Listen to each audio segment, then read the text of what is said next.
কুমিল্লার যেহেতু আগে 12টি আসন ছিল, সুতরাং 12টি আসন বল এবং কি প্রত্যেকে চট্টগ্রামের বিষয়ে প্রত্যেকেই একমত পোষণ করেছে। All are agree the individuality of Chittagong seat 11 আসন, আগে 11 আসন যে সিট, এটার বিষয়ে সবাই একমত হয়েছে। এবং কি আমরা মনে করি চট্টগ্রাম 1986 সাল থেকে 8বার নির্বাচনে অংশগ্রহণ করেছে। চট্টগ্রাম 11 আসন, চট্টগ্রাম সক্রিয়ভাবে স্বতন্ত্রভাবে একটা আলাদা আসন ছিল। এই জন্য আমরা মনে করি যেহেতু 8বার ছিল এবং চট্টগ্রামের একটা লং স্ট্যান্ডিং একটা ট্রেডিশন। আপনারা জানেন চট্টগ্রামে একজন সাবেক প্রধানমন্ত্রী ছিল, চট্টগ্রামের সাবেক বাণিজ্য মন্ত্রী ছিল, সাবেক রেলমন্ত্রী ছিল চট্টগ্রামে। তো সুতরাং চট্টগ্রামের যে দূরত্ব আপনি যদি একটু দেখেন, চট্টগ্রামে বর্তমানে 42 কিলোমিটার, এটা হচ্ছে লং। এটি যদি যে সদর দক্ষিণের সাথে সমস্যার সমাধান হয়ে যায়। দ্বিতীয় বিষয় হচ্ছে নাঙ্গলকোট ঐতিহ্যবাহী আসন হিসাবে জাতীয় সংসদের 8ম জাতীয় সংসদ পর্যন্ত স্বতন্ত্র আসন ছিল।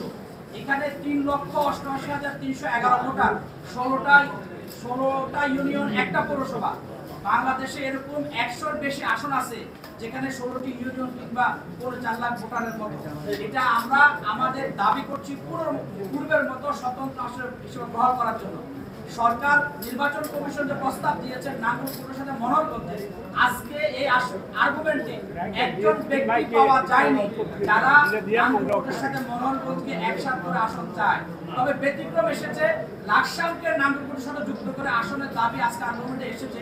আমরা লালমাইকে নাঙ্গলকোটের সাথে যুক্ত করে